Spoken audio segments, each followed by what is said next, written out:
يا أيها الذين آمنوا أطيعوا الله وأطيعوا الرسول ولا تبطلوا أعمالكم.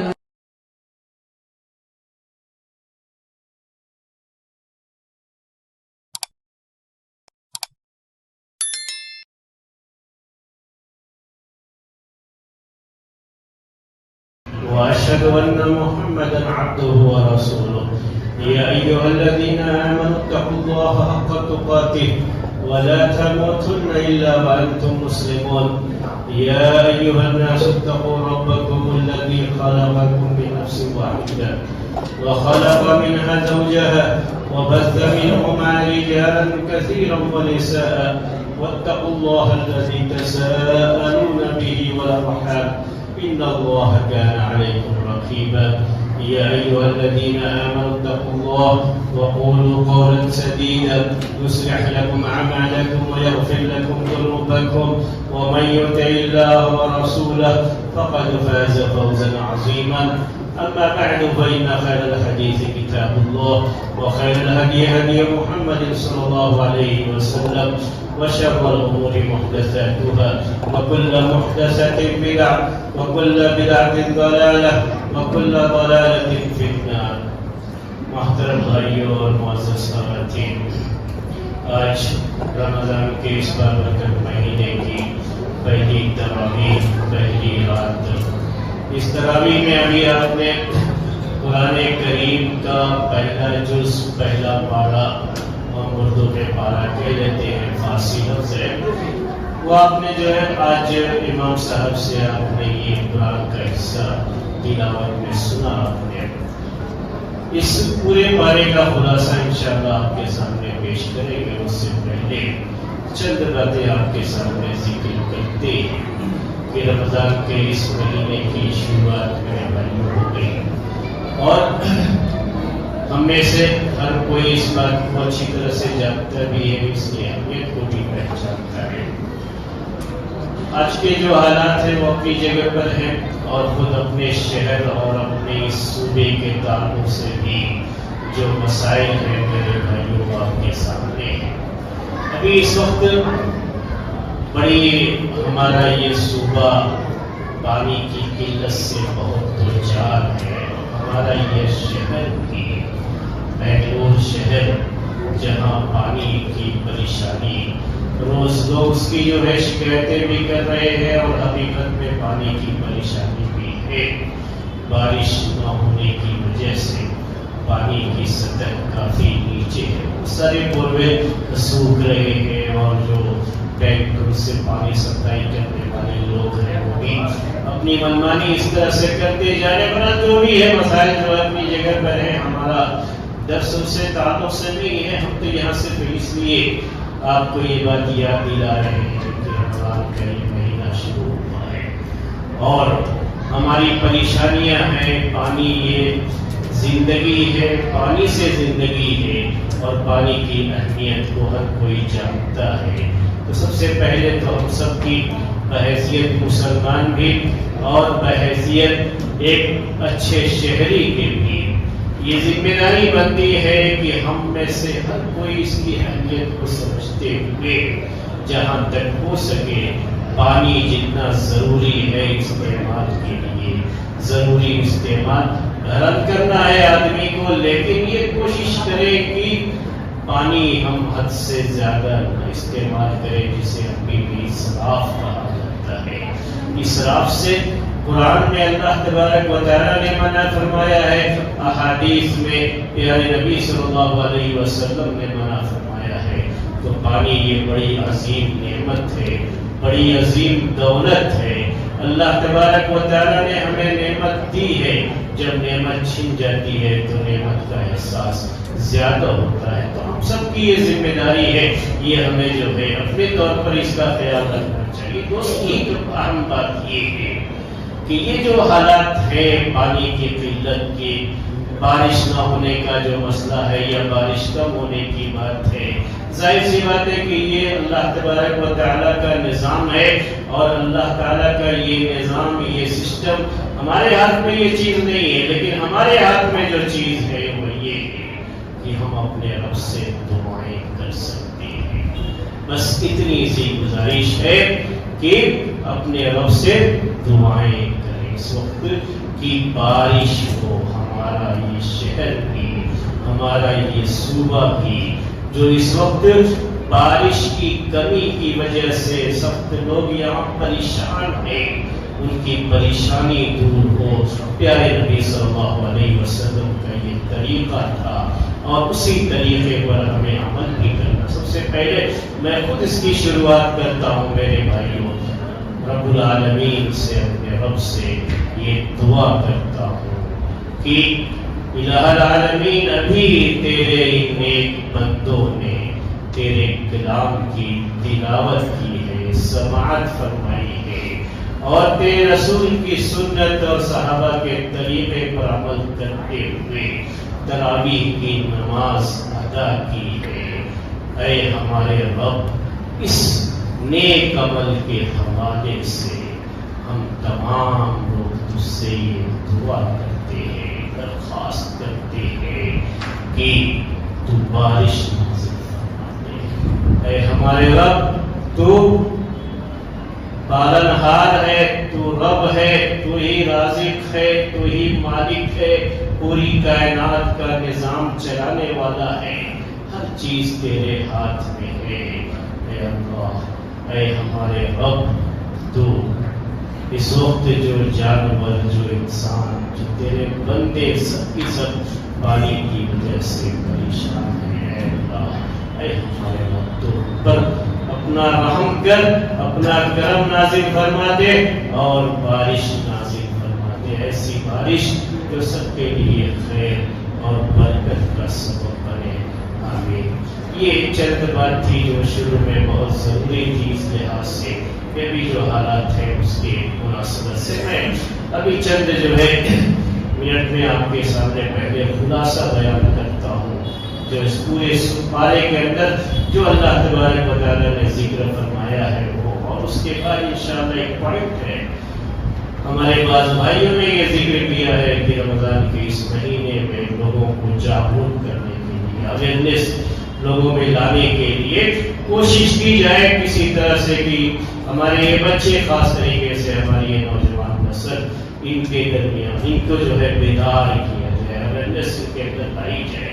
تو اس کی مناسبت سے چند باتیں انشاءاللہ آپ کے سامنے ذکر کریں گے. سب سے پہلے یہ جو ہے سورہ، جو سورہ فاتحہ، یہ تو ہمیشہ ہر نماز میں ہمیشہ پڑھتے ہی رہتے ہیں، ہمیشہ سنتے رہتے ہیں. وہیں سے شروعات ہوتی ہے قرآن کی، اور اس کے بعد سورہ بقرہ ہے. سورہ بقرہ جس میں جو بہت لمبی سورہ ہے، تقریباً 2.5 پارے ہوتے ہیں، تو آج اس کا ایک پارہ آپ کے سامنے ہوا. سورہ بقرہ کی شروعات قرآن کے تعارف سے ہوتی ہے. سب سے پہلے قرآن کی عظمت کا اللہ تبارک و تعالیٰ نے ذکر فرمایا. اس کے بعد قرآن کے نازل ہونے کے بعد جو 3 قسمیں ہیں لوگوں کی، ایک ان کی جو اس پر ایمان لے آئے، ایمان والوں کی صفات کا ذکر فرمایا. کافر لوگ جو اس کے منکر تھے اس کا ذکر فرمایا. منافقین کا ذکر اس کے بعد ہے. منافقین کے بعد اللہ تبارک و تعالیٰ نے سارے انسانوں کو مخاطب کر کے اس بات کا حکم دیا کہ ایک اللہ کی عبادت کرے، اور اس ضمن میں قرآن کو لے کر کے ایک چیلنج بھی کہ اگر قرآن کی حقانیت کے بارے میں کوئی شک و شبہ ہے تو اس جیسا جو ہے قرآن کو پیش کرے. قرآن کے تعلق سے جو چیلنج ہے، قرآن میں 3 جگہوں پر الگ الگ انداز کا چیلنج ہے. پہلے تو پورے قرآن کا چیلنج، پھر 10 سورتوں کا چیلنج، پھر ایک سورت کا بھی اگر تم کو شک ہے اس قرآن کی حقانیت کے بارے میں تو اس کے جیسی ایک سورت ہی پیش کر دو. اور سارے انسان، سارے جن مل کر کے کوشش کریں گے تو اللہ تعالیٰ نے یہ چیلنج کیا تھا کہ کر نہیں سکتے. یہ اللہ تعالیٰ کی طرف سے نازل کیا گیا ہے. جنت کی بعض نعمتوں کا ذکر، اس کے بعد اللہ تبارک و تعالیٰ نے خاص طریقے سے آدم علیہ السلام کی پیدائش اور ان کی پیدائش کے وقت فرشتوں کی طرف سے جو باتیں ہوئی اس کا ذکر ہوا. اور اسی دن میں آدم علیہ السلام کو جنت میں رکھنا، جنت سے پھر زمین پر نیچے اتار دینا، اس کے تعلق سے انشاءاللہ وہی پوائنٹ ہے جو میں آپ کے سامنے پیش کرنا ہے، لیکن پورا خلاصہ آپ کے سامنے پیش کر دیتا ہوں۔ اس کے بعد اللہ تبارک و تعالیٰ نے خاص طریقے سے بنی اسرائیل کا ذکر بڑی تفصیل سے کیا ہے سورہ بقرہ میں، اور اس کے پہلے پارے میں خاص طریقے سے ان کی ایک ایک صفت اور جو ناشکری انہوں نے کیا ہے، اللہ تعالیٰ کی جو نعمتیں ان کے اوپر نازل ہوتی رہی، لیکن ناشکری قوم تھی، اور ناشکری کی وجہ سے اللہ کا شکر ادا کرنے کے بجائے ہمیشہ انہوں نے موسیٰ علیہ السلام کو ستایا، پریشان کیا۔ تو بنی اسرائیل کا ذکر، اور اسی ذکر میں گائے کا ذکر آتا ہے، بقرہ جسے عربی میں کہتے ہیں، اور اسی مناسبت سے سورہ بقرہ یہ سورہ کا نام بھی رکھا گیا ہے۔ ابراہیم علیہ السلام کا پھر ذکر آتا ہے اس مناسبت سے کہ یہ یہودی لوگ اس بات کا دعویٰ کرتے تھے کہ ہم لوگ اصل ابراہیم علیہ السلام کی نسل سے ہیں۔ یہ عیسائیوں کا بھی دعویٰ تھا، یہ یہودیوں کا بھی دعویٰ تھا۔ اللہ تبارک و تعالیٰ نے اس مناسبت سے ابراہیم علیہ السلام کا ذکر فرمایا کہ ابراہیم علیہ السلام نہ یہودی تھے نہ نصرانی تھے، تو خالص ایک اللہ کی طرف، اس کی توحید کی طرف دعوت دینے والے تھے، اور ان کی جو ہے ان کی آزمائشیں جو تھی اس کا ذکر بھی ہلکا سا اس کے اندر کیا گیا۔ آخر میں یعقوب علیہ السلام کی وہ نصیحت جو انہوں نے اپنے بیٹوں سے کی وصیت، اور اسی جو ہے اسی طرح سے جو ہے بات کو یہاں پہلے پارے میں ختم کیا گیا ہے۔ یہ پورا جو ہے پہلا پارہ، اس پارے کے اندر آدم علیہ السلام آدم علیہ السلام کی پیدائش کا ذکر آگے بھی صورتوں میں، تو قرآن میں بہت سی جگہوں پر اللہ تبارک و تعالیٰ نے اس کا ذکر فرمایا ہے، لیکن چونکہ یہ پہلی مرتبہ ذکر آیا ہے تو میں بتانا چاہتا ہوں کہ آدم علیہ السلام کو پیدا کرنے کے بعد اللہ تبارک و تعالیٰ نے ان کو سکھایا، وَعَلَّمَ آدَمَ الْأَسْمَاءَ كُلَّهَا، انہیں سکھایا اسماء چیزوں کے نام، اللہ تعالیٰ نے ان کو سکھایا، ان کو سکھایا۔ یہ علم جو ہے آدم علیہ السلام کو سکھانے کی بات یہ ہوئی ہے۔ ان کے تعلق سے میں چند باتیں پوری جو انسانی تاریخ ہے وہ آپ کے سامنے پیش کرتا ہوں۔ آدم علیہ السلام کو دنیا میں بھیجا گیا، تو جس وقت آدم علیہ السلام دنیا میں آئے تھے تو یہاں کوئی آبادی تو تھی نہیں، انسان تو تھے، وہ تو پہلے انسان ہے۔ اپنی بیوی کے ساتھ دنیا میں ان کو بھیج دیا گیا تھا۔ یہاں کوئی صنعت نہیں تھی، کوئی تجارت نہیں تھی، کوئی پیداوار نہیں تھی، کوئی چیز بھی نہیں تھی، تو یہ انسان شروع میں رہتا کیسے اور یہ ترقی کیسے ہوئی ہے، ترقی کے یہ جو مراحل ہیں میں اسی کو پیش کرنا چاہتا ہوں۔ ہمارے بچے جو سن رہے ہیں کہ آخر ہم مسلمانوں سے غلطی کہاں ہوئی کہ ہم لوگ آج اتنے پیچھے رہ گئے اور دنیا میں ہمارا کوئی مقام اور کوئی عزت نہیں رہ گئی، تو غلطی کہاں ہوئی ہے، کب سے جو ہے یہ چیزیں ہوئی؟ جب آدم علیہ السلام دنیا میں آئے تو کچھ نہیں تھا، انسان کیا کھاتا تھا، کیسے رہتا تھا، اس کو اپنے جسم کو ڈھانپنا ہوتا تھا تو کیسے جو ہے درخت کے پتوں کو استعمال کرتا تھا، کھانا پینا ہے تو درخت جو ہے جو فروٹ ہیں اس میں سے وہ توڑا کھا لیا، اور جو سب سے پہلی چیز انسانوں کی ہوئی جو پہلا دور تھا اس کو ہنٹنگ دور کہتے ہیں، یعنی اس کا مطلب کیا ہے، شکار کرنے والا۔ انسان کیا کھاتا تھا اس وقت؟ اللہ تبارک و تعالیٰ کی طرف سے جو چیز تھی وہ یہی ہے کہ درختوں پہ جو لگا ہوا، کھیتی بھی نہیں، کچھ کرنا نہیں جانتا تھا، کچھ نہیں تھا اس کے پاس، جو درختوں پہ لگی ہوئی چیزیں ہیں اللہ تعالیٰ کی وہ پیداوار ہے، اس کو توڑا اور کھا لیا۔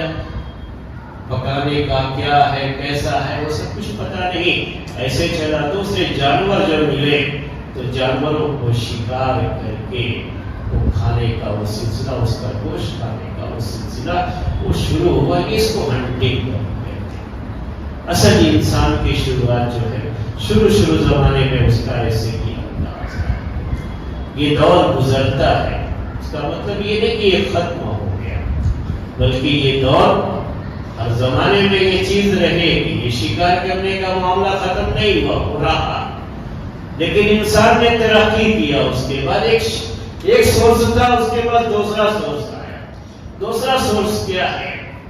وہ زراعت کا سلسلہ، کلٹیویٹنگ جسے آپ کہتے ہیں، تو یہ ایگریکلچر جو یہ سسٹم ہے وہ سلسلہ شروع ہوا دنیا کے اندر، اور زمین سے کچھ اگانے کے لیے پہلے چیزیں جو ہے اللہ تعالیٰ کی طرف سے اگتی بھی تھی، پیدا بھی ہوتی تھی، درخت پر پھل فروٹ آتے تھے جیسے ابھی آ رہے ہیں، پہلے بھی آتے رہے، لیکن انسان خود زمین کے اندر کوئی بیج ڈال کر کے اسے اگائے، وہ سلسلہ پھر شروع ہوتا ہے۔ اس وقت جو لوگ اس میں آگے بڑھے وہ دنیا کے سب سے جو ہے ترقی یافتہ لوگ کہلائے، کیونکہ یہ انسانوں کی طرف سے پہلے صرف کوئی ہنٹنگ تھا، یعنی وہ شکار کرنا، شکار کیے، لائے اور کھا گئے۔ ابراہیم علیہ السلام کیا کہتے تھے، اسماعیل علیہ السلام کیا کہتے تھے؟ اسماعیل علیہ السلام کے ذکر میں صحیح بخاری میں یہی ہے کہ وہ جاتے تھے، شکار کرتے تھے، شکار کر کے لاتے تھے، وہی گوشت ہوا۔ یہ لکڑیاں ہوتی تھی، لکڑیاں اس زمانے میں بھی تھی، لکڑیاں جلانے کا بھی ان کو پتہ ہوتا تھا، وہ پتھروں پہ کچھ یہ حساب ہوتا تھا، اسی سے وہ رگڑ کے لکڑیاں جلا لیا کرتے تھے، اور گوشت کو بھون لیا، کھا لیا، اور سسٹم چلتا ہے۔ پھر اس کے بعد یہ باقاعدہ جو ہے زراعت کا سلسلہ ہوا، جس قوم نے اس میں، جس کے پاس زمینیں زیادہ تھیں، افراد زیادہ تھے، اور انہوں نے یہ کام شروع کیا، وہ دنیا میں بہت ترقی کیا۔ اس وقت ترقی اسی میں تھی۔ یہ دوسرا دور انسانوں کا جو گزرا تو یہ باقی رہا، پہلا بھی باقی ہے۔ میں نے آپ سے کہا جیسے آپ فون کے بارے میں جانتے ہیں کہ ابھی جو 5G آپ استعمال کر رہے ہیں، تو 5G 4G 3G 2G 1G جو یہ اس کا سسٹم ہے پورا ہی ہے، تو 2G 3G کے بعد وہ 1G جو تھا، فرسٹ جو تھا وہ باقی رہا ہو، وہ باقی رہنے کے ساتھ ابھی 5G چل رہا ہے۔ تو ویسے ہی یہ سسٹم جو ہے وہ ہنٹنگ بھی رہا، زراعت بھی رہا، اس کے بعد پھر تیسرا جو ہے اس کو صنعت کا دور ہے، ابھی میں اس کو جو ہے دور صنعت کہتے ہیں، یہ مینوفیکچرنگ کا صنعتی انقلاب، ایک لفظ استعمال عربی میں کیا جاتا ہے الثورۃ الصناعیہ۔ یہ جب دور شروع ہوا ہے یہ بہت قریب میں ہوا ہے، بہت پہلے نہیں ہے، اور اس میں یورپین کنٹریز نے اس کو سب سے پہلے شروع کیا ہے۔ ایک انقلاب، چیزیں تو لوگ ایسے بھی بناتے تھے، لیکن یہ دونوں جو ہے مرحلے گزرنے کے بعد یہ پورا صنعتی جو انقلاب کہتے ہیں، انقلاب آ گیا، چیزوں کو بنانے کا، مینوفیکچرنگ جسے کہتے ہیں، وہ ایسا انقلاب آیا۔ اس انقلاب میں مسلم قوم پیچھے رہ گئی۔ سب سے پہلے ان کی جو پیچھے رہنے کی جو ابتدا ہوتی ہے وہ یہاں سے ہوتی ہے۔ زراعت تک ان کا معاملہ ایسا تھا کہ یہ لوگ بھی بہت آگے تھے۔ مسلمانوں کے یہاں اور بھی بہت سی چیزیں تھیں، راجو معالجے کے تعلق سے اور چیزوں کے تعلق سے ان کے یہاں آپ تاریخ پڑھیں گے تو یہ وہ جو ہے پہلے مسلمانوں کے پاس تھا، یہ تھا، وہ تھا۔ جو سب سے پہلی کرناٹک کی جو ہے میڈیکل یونیورسٹی مانی جا سکتی ہے، کرناٹک کی جب اندلس میں مسلمانوں کی حکومت تھی تو اس وقت وہ مسلمانوں کے ہاتھ میں ہی تھی، وہ سب ان کے پاس تھا۔ لیکن جب صنعتی انقلاب آیا، یورپین کنٹریز میں آیا، تو اس وقت یہ مسلم کنٹریز یہ آپس میں اتنے جو ہے لڑ کر کے اتنے کمزور ہو چکے تھے، انہوں نے اس کی طرف کوئی توجہ نہیں۔ بعد میں چیزیں بنتی رہی، ایک ہوتا ہے کہ آپ بعد میں کوئی چیز استعمال کریں، اور ایک ہوتا ہے کہ آپ خود اس سے ایجاد کریں، آپ اس کی شروعات کریں، دونوں میں بڑا فرق ہو جاتا ہے۔ تو تب تک جو ہے آدمی بہت آگے نکل چکا ہوتا ہے، تو وہاں سے ان کو ترقی ملی، اور مسلمان کافی پیچھے۔ وہ صنعتی انقلاب، اس صنعت کا دور ختم نہیں ہوا، وہ ابھی بھی چل رہا ہے۔ ابھی وہ تینوں جو ہے دور چل رہے ہیں، وہ ہنٹنگ کا بھی، ابھی بھی آپ مچھلیاں وغیرہ جو کھاتے ہیں کہاں سے، جو سمندر سے شکار کر کے لوگ لے کے آتے ہیں، پکڑ کے لے کے آتے ہیں تبھی نہ کھاتے ہیں، وہ سلسلہ ابھی بھی چل رہا ہے، ابھی بھی وہ ساری چیزیں پائی جاتی ہیں، وہ زراعت بھی چل رہی ہے، وہ ساری چیزیں، وہ صنعت کا بھی چل رہا ہے۔ پھر اس کے بعد اس سے آگے بڑھتا ہے زمانہ، تو وہ ہوتا ہے وہ ٹیکنالوجی کا دور۔ خاص طریقے سے یہ آئی ٹی چیزیں کہا جاتا ہے۔ جو لوگ اس میں آگے بڑھے، سب سے پہلے جو ہے جنہوں نے اس کی شروعات کی، وہ دنیا میں سب سے ترقی یافتہ، کیونکہ اب صنعتیں بھی اس کی محتاج ہو گئی تھی۔ اس کی انفارمیشن ٹیکنالوجی جسے کہتے ہیں، اس فیلڈ کے سبھی لوگ محتاج ہو گئے۔ پھر یہ سلسلہ آیا، اور ابھی جو دور چل رہا ہے، ابھی کون سب سے آگے ہے؟ کہتے ہیں آج کا دور یہ ڈیٹا کلیکٹنگ کا دور ہے، یعنی جس کے پاس جتنا زیادہ ڈیٹا ہو وہ ابھی بکتا ہے پورا کے پورا، اتنا ہی زیادہ جو ہے اس کو ہر چیز میں اس کو آپ کلیکٹ کرتے ہیں۔ ہم جو فون استعمال کرتے ہیں تو یوں میرے بھائی فون استعمال کرتے ہیں، ہم کو کچھ نہیں پتا ہوتا ہے، ہم صرف استعمال کرتے ہیں، لیکن جو چیزیں ہم اس میں استعمال کر رہے ہیں ہم کبھی غور کریں گے اس کے اوپر تو ہمارا پورا ڈیٹا ان کے پاس جمع ہوتا ہے اس کے ذریعے سے۔ اور اس میں آپ یوٹیوب یوز کر رہے ہیں، آپ کچھ چیزیں اس میں جو ہے ڈھونڈتے ہیں، تلاش کرتے ہیں، تو اس کے بعد آپ کے مزاج کو پڑھ کر کے پھر اسی کے لحاظ سے آپ کے مزاج کے لحاظ سے اس میں ساری چیزیں آتی ہیں۔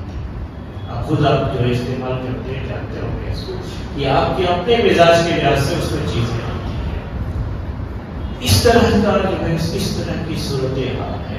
ان ساری چیزوں میں مسلمان سب سے پیچھے ہے۔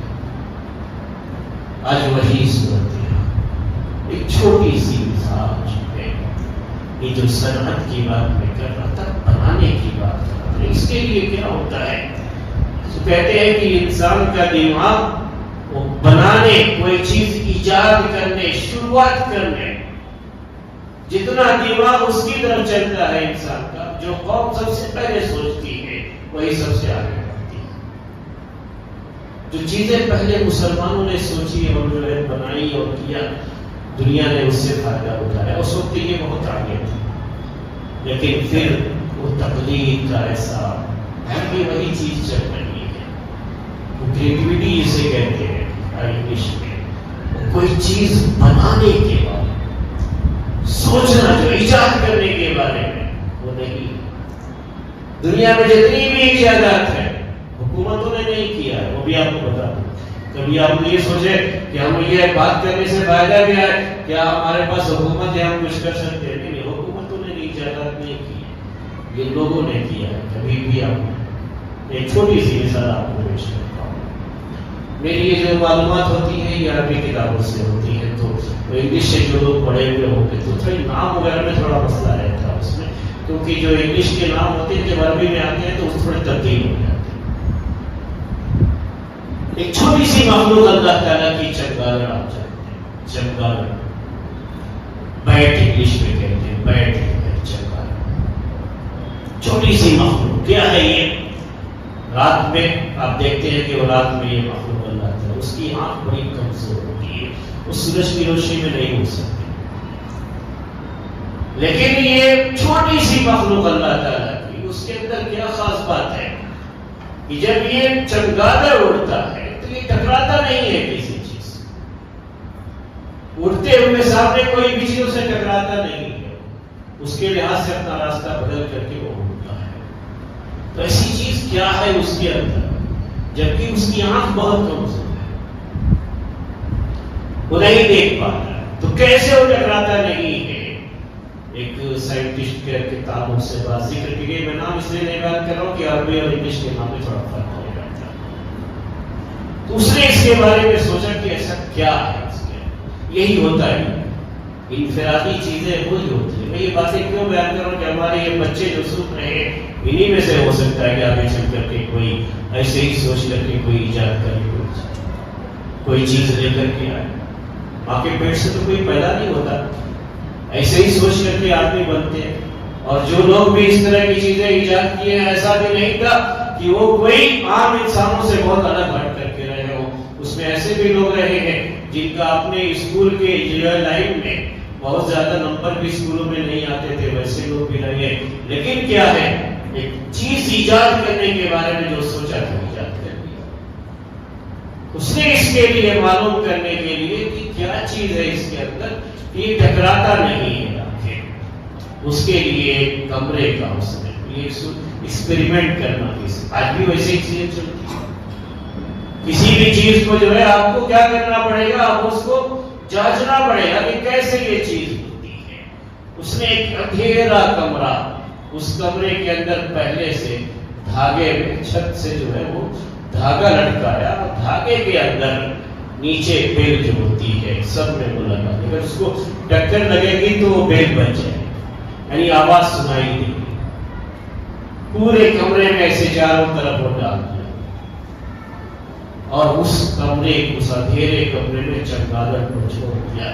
وہ چمگادڑ جو ہے یہ بیٹھ اڑتا ہے اس میں، لیکن وہ کسی بھی دھاگے سے ٹکرایا نہیں۔ کافی دور تک اڑنے کے بعد، کافی دیر تک وہ ٹکرایا نہیں کسی بھی دھاگے سے، کیونکہ اگر ٹکرائے گا تو آواز آ جائے گی، وہ باہر سے آواز سننے کے لیے ویسا سسٹم بنایا اس نے۔ جب نہیں ٹکرایا تو اب یہاں سے یہ چیز آئی کہ کیا ہے اس کے اندر۔ اب اس کے جسم اور اس کی آنکھ، پوری اس کی جانچ شروع ہوئی کہ کیا ہے اس کے اندر جس کی وجہ سے یہ ٹکراتا نہیں۔ جب اس کے آپ پتہ لگائے گا تو معلوم ہوا کہ اس کی آنکھ سے ریڈیشن نکلتا ہے، چیز ہے وہ نکلتی ہے، اور بہت تیزی کے ساتھ، یعنی اس کی رفتار اتنی تیز ہوتی ہے کہ آپ سیکنڈ جو ہوتا ہے، سیکنڈ کا بھی بہت ہی جو ہے 1000واں حصہ کہہ لیجیے، اتنی جلدی وہ نکل کر کے سامنے کوئی بھی چیز رہے گی تو ٹکرا کے واپس آ جائے۔ اگر وہ ٹکرا کر کے وہ ریڈیشن واپس آ کر کے اس کو خبر دے دیتا ہے کہ آگے تمہارے سامنے کوئی چیز ہے، اپنا راستہ بدلو، اور اسی کو قبول کر کے وہ اپنا راستہ چینج کر دیتا ہے۔ اسی لیے اس میں وہ کسی چیز سے ٹکراتا نہیں ہے، اللہ تعالیٰ نے اس کے اندر وہ چیز پیدا کی ہے۔ یہ اس کا فائدہ کیا ہے، جاننے کا فائدہ ہے۔ انسانوں نے جو چیزیں بنائی ہیں کہاں سے سیکھی ہیں؟ یہ اللہ تعالیٰ نے جو چیزیں بنائی ہیں اسی سے سیکھی ہیں۔ ہوائی جہاز کیسے بنایا، پانی میں چلنے والا جہاز کیسے بنایا، وہ سمجھتے ہیں آپ کہ کس چیز سے انہوں نے سیکھا ہے، تو ویسے ہر چیز کو سیکھا ہے۔ یہی تحقیق جو اس شخص کی تھی، وہ ریسرچ، وہی بعد میں جو دنیا میں راڈار سسٹم ہے ابھی، جو دنیا کے بہت جو ہے ملک، کوئی بھی ملک جو سب سے طاقتور ملک مانا جاتا ہے، کیا ہے کہ اس کا راڈار سسٹم بہت مضبوط ہونا چاہیے۔ یہ راڈار سسٹم کیا ہے؟ جس سسٹم کے ذریعے سے وہ پتہ لگاتے ہیں کہ باہر دوسرے ملک سے ان کی باؤنڈری میں اگر کوئی جہاز، کوئی بھی چیز آ جائے تو ان کو فوراً خبر لگ جاتی ہے کہ کوئی چیز آ جائے، وہی راڈار سسٹم ہے۔ اس میں یہ راڈار سسٹم کہاں سے بنا؟ اس چمگادڑ سے بنا۔ یہ چمگادڑ کے بارے میں جو یہ تحقیق تھی، اسی تحقیق سے راڈار سسٹم بنایا گیا دنیا کے، اور بھی چیزوں کی ایجادات ایسے ہوئی ہے۔ تو یہ انفرادی ہی کوششیں ہوتی رہی ہے، دنیا اس میں بہت آگے رہی، کیونکہ ان کی یہاں یہ سوچ تھی کہ ہمیں کچھ بنانا ہے، کچھ کرنا ہے۔ اصل پہلے سوچ ہوتی ہے انسان کی، پھر بعد میں چیزیں ہوتی ہیں۔ تو ہمارے جو بچے جو بھی سن رہے ہیں، ان سب کے لیے ہم یہ بات کہہ رہے ہیں کہ انسان پہلے سوچتا ہے۔ ہم مسلمانوں کی کمی یہی ہوئی کہ ہمارے اندر یہ چیز ختم ہو، جو چیز آ گئی ہمارے اندر وہ یہ ہے کہ بس آسانی کے ساتھ جو چیز مل رہی ہے اس کو استعمال کر رہے ہیں، خود کسی چیز کو ایجاد کرنے، بنانے یا اس کے تعلق سے سوچنے، آگے بڑھنے، کچھ کرنے کا جو حوصلہ ہوتا ہے اس میں کمی ہو گئی، جس کی وجہ سے ہم لوگ بعد میں بہت پیچھے رہ گئے۔ تو یہ چند باتیں تھیں آدم علیہ السلام کو اللہ تعالیٰ نے جو چیز سکھائی تھی، جو علم تھا، اور جس کی بنیاد پر ان کو بڑی فوقیت ملی، فضیلت ملی، اس میں ہم لوگ بہت پیچھے رہ گئے۔ تو اس کی وجہ سے ہمارا مقام بھی، ہمارا مرتبہ بھی میرے بھائیوں بہت پیچھے رہ گیا۔ بڑی دنیا کی جو ہے ہم ذلیل قوم بن کر کے رہ گئے۔ اللہ تعالیٰ ہم پر رحم فرمائے اور ہمارے بچوں کو، آنے والی نسلوں کو اللہ تعالیٰ توفیق دے کہ آگے پھر وہ اسلام کے جھنڈے کو ویسے ہی بلند کرے جیسے بلند تھا، محنت کرے، سیکھے اور سکھائے۔ اللہ تعالیٰ آج جو ہم نے تراویح میں سنا، جو پڑھا،